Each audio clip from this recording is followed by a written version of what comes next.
Welcome dear students. ఈ వీడియోలో మనం conditional clause, present and past వీటిలో వచ్చేటువంటి ఎర్రర్స్ లేదు వాటి స్ట్రక్చర్ ఏ విధంగా వస్తుంది అనే దాని గురించి స్టడీ చేద్దాం.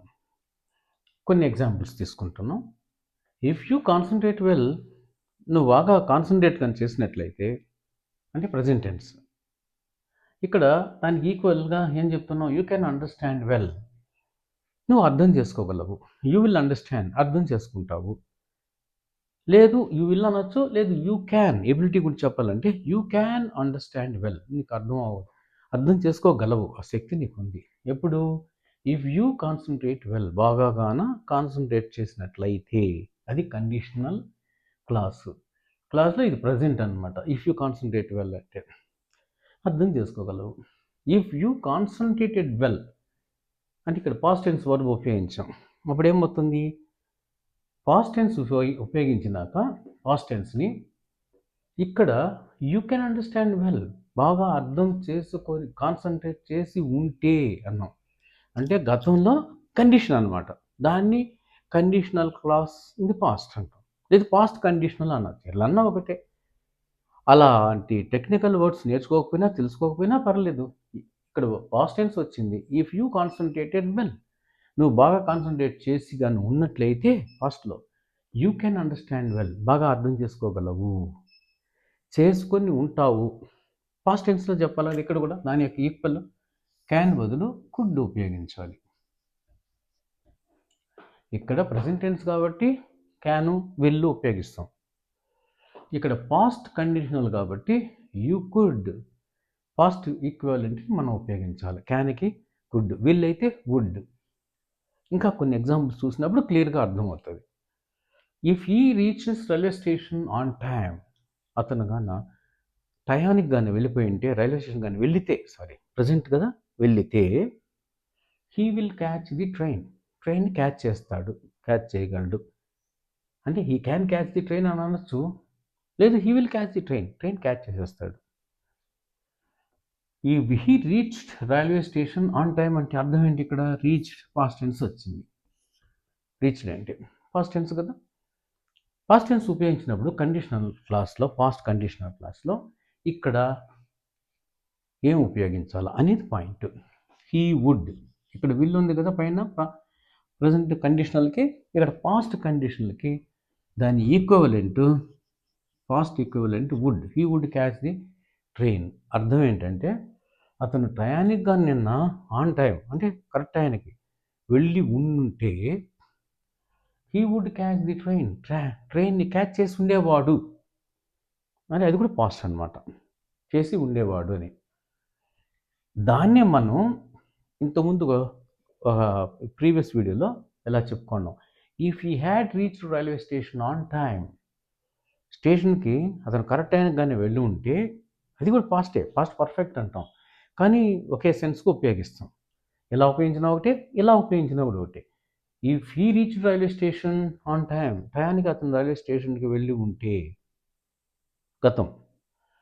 If he had reached railway station on time, he would have, ఎందుకు ఇక్కడ వుడ్ హ్యావ్ అని అంటే he would have caught the ట్రైన్ని క్యాచ్ చేసి ఉండేవాడు అని. ఇక్కడ దీనికి డిఫరెన్స్ చూద్దాం. If he reach railway station on time, టయానికి రైల్వే స్టేషన్కి వెళ్ళి ఉంటే he would catch the train catch చేసి ఉండేవాడు. If he had reached the station on time, టయానికి అతను కానీ స్టేషన్కి వెళ్ళి ఉంటే he would have caught the train catch చేసి ఉండేవాడు. అక్కడ అర్థం అదే, ఇక్కడ అర్థం అదే. మరి ఏంటి డిఫరెన్స్ అంటే ఇక్కడ పాస్ట్ టెన్స్ ఉపయోగించినప్పుడు పాస్ట్ ఈక్వివలెంట్ వుడ్ అనేది ఒకటి ఉపయోగిస్తే చాలు. If he had reached, past perfect అది, లేదు ఈ స్ట్రక్చర్ అనుకుందాం. If he had reached the station అనేటువంటి స్ట్రక్చర్ వచ్చిందంటే వుడ్ హ్యావ్ ఉపయోగించాలి. అవన్నీ బాగా కొంచెం బైహార్ట్ చేసుకోవాలి కొన్ని ఎగ్జాంపుల్స్ని స్టడీ చేసిన తర్వాత. ఇంకొక అనాలిసిస్ చూద్దాం. If they believe in me, students ఉంటారు కొంతమంది, టీచర్స్ నమ్మరు. మహాత్మా గాంధీ ఏం చెప్తాడంటే the first text book is your teacher. నీ టీచర్ని అర్థం చేసుకో, నీ టీచర్ని నమ్ము, చదువు ఆటోమేటిక్గా వస్తుంది అని అంటాడు. కానీ ప్రజెంట్ డే సొసైటీలో స్టూడెంట్స్ వాళ్ళ టీచర్స్ని నమ్మరు, వాళ్ళ ప్రొఫెసర్స్ని నమ్మరు. అప్పుడు అతను అంటాడనమాట, లేదు నేను అంటున్నా ఉదాహరణకి ఏమని, పిల్లలు ఎక్కడ నమ్ముతున్నారు మనల్ని, వాళ్ళు కానీ నమ్మినట్టయితే మన మీద ఫెయిత్ అనేది ఉంటే అని, if they believe in me, నా మీద వాళ్ళకి నమ్మకం ఉంటే, నన్ను కానీ నమ్మినట్టయితే, they dash get good results, మంచి రిజల్టే వస్తుంది చదువులో కానీ భవిష్యత్తులో కానీ. దే విల్, ఇక్కడలాగా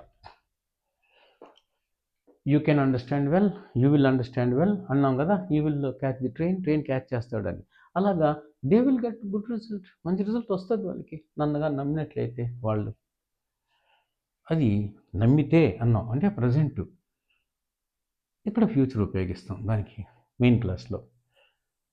దీన్ని పాస్ట్ టెన్స్లో చెప్పాలంటే ఈ సేమ్ ఇక్కడలాగా, if they believed in me, అయిపోయింది అనుకున్నాం, అయిపోయింది, వాళ్ళకి తక్కువ మార్కులు వచ్చాయి, రిజల్ట్ చాలా పూరు, వచ్చి అడుగుతున్నారు.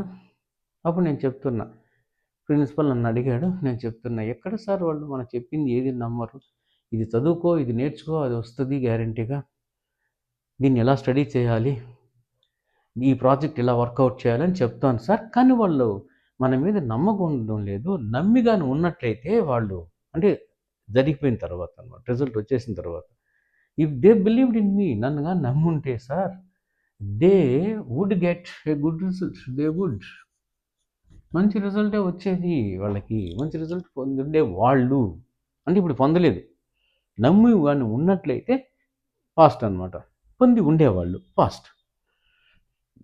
దాన్నే ఈ స్ట్రక్చర్ అనమాట, ఇఫ్ దే హ్యాడ్ అంటే పాస్ట్ పర్ఫెక్ట్ స్ట్రక్చర్లో కూడా ఉపయోగించవచ్చు. అంటే ఇలా అయినా చెప్పచ్చు, ఇలా అయినా చెప్పచ్చు, రెండు రకాల స్ట్రక్చర్స్ ఇచ్చాను నేను. If they had believed in మీ, వాళ్ళే కానీ నన్ను నమ్మి ఉన్నట్లయితే, దే ఇక్కడ స్ట్రక్చర్ మారుతుంది, వుడ్ కాకుండా వుడ్ హ్యావ్ అని రావాలి. ఎందుకు వుడ్ హ్యావ్ గాట్ అని అంటే, ఈ స్ట్రక్చర్ వల్ల పాస్ట్ పర్ఫెక్ట్ స్ట్రక్చరు ఇక్కడ వచ్చినప్పుడు కండిషన్ క్లాస్లో ఇక్కడ వుడ్ హ్యావ్ వస్తుంది. అది బ్లైండ్గా నేర్చేసుకోవడమే స్ట్రక్చర్ ప్రకారము. అంటే పాస్ట్ టెన్స్, పాస్ట్ పర్ఫెక్ట్ కూడా ఈ నేర్చుకొని ఉంటాం మనం. పాస్ట్ స్ట్రక్చర్ ఎలాంటిది, పాస్ట్ పర్ఫెక్ట్ స్ట్రక్చర్ ఏ విధంగా వస్తుంది అనేసి. సబ్జెక్ట్ తర్వాత పాస్ట్ టెన్స్ వర్బ్ వచ్చేస్తుంది, సింపుల్ అది పాస్ట్ టెన్స్. పాస్ట్ పర్ఫెక్ట్ ఎలా వస్తుందంటే సబ్జెక్టు హ్యాడ్ తర్వాత పాస్ట్ పార్టిసిపుల్ వస్తుంది. ఆ విధంగా if they had believed in మీ, నన్నే కానీ నమ్మి ఉన్నట్లయితే, దే వుడ్ హ్యావ్ గాట్, మంచి రిజల్ట్ వచ్చేది. దీని అర్థం ఒకటే, స్ట్రక్చర్ అయితే మారుతుంది అంతే. దీన్ని ఇంతకుముందు వీడియోలో ఎగ్జాంపుల్స్ కొన్ని ఇస్తూ ఈ టైప్లో కూడా చెప్పిన, ఈ స్ట్రక్చర్ని అయితే దీన్ని కాదు, దీన్ని మాత్రమే, ఈ స్ట్రక్చర్ని అయితే ఇలా కూడా ఉపయోగించవచ్చు. ఎలాగంటే హ్యాడ్ దే అంటే ఇఫ్ తీసేవాళ్ళు, అప్పుడు had they believed in me, నన్ను కానీ వాళ్ళు నమ్మి కానీ ఉన్నట్లయితే, they would have got a good result, మంచి రిజల్ట్ వచ్చేది. అంటే ఇప్పుడు ఈ మూడిటి అర్థం ఒకటే. If they believed in me అన్నా, if they had believed in me అన్నా, had they believed in me అన్నా ఒకటే. లేదంటే ఇక్కడ వచ్చినప్పుడు ఈ స్ట్రక్చర్ వస్తే వుడ్ వస్తుంది, ఇఫ్ దే హ్యాడ్ అనేటువంటి స్ట్రక్చర్ వస్తే వుడ్ హ్యావ్ వస్తుంది, హ్యాడ్ దే బిలీవ్డ్ ఇన్ మీ కూడా వుడ్ హ్యావ్. సో ఇక్కడ ఈ విధంగా ఉపయోగిస్తున్నామనంటే, ఈ స్ట్రక్చర్ని ఈ టైప్లో ఉపయోగిస్తున్నామనంటే అర్థం ఏంటంటే, it means that you have a very good command over English language and flowery of language and exact expression and professional proficiencyని నువ్వు అంతో ఇంతో సాధించినావు అని అర్థం. So this is the major జనరల్గా మనం కమిట్ చేసి ఉంటే మిస్టేక్స్. ఇక్కడ ఎట్లా అంటే వుడ్కి బదులు విల్ ఉపయోగించడం, ఇక్కడ విల్ ఉపయోగించడం, కుడ్కి బదులు క్యాన్ ఉపయోగించడం, అలాంటి మిస్టేక్స్ చేస్తుంటాం. సో ఒకసారి రివైండ్ చేసుకొని you just have a good correction so that you can have so that you can improve your English language well, perfectly. Thank you very much for watching.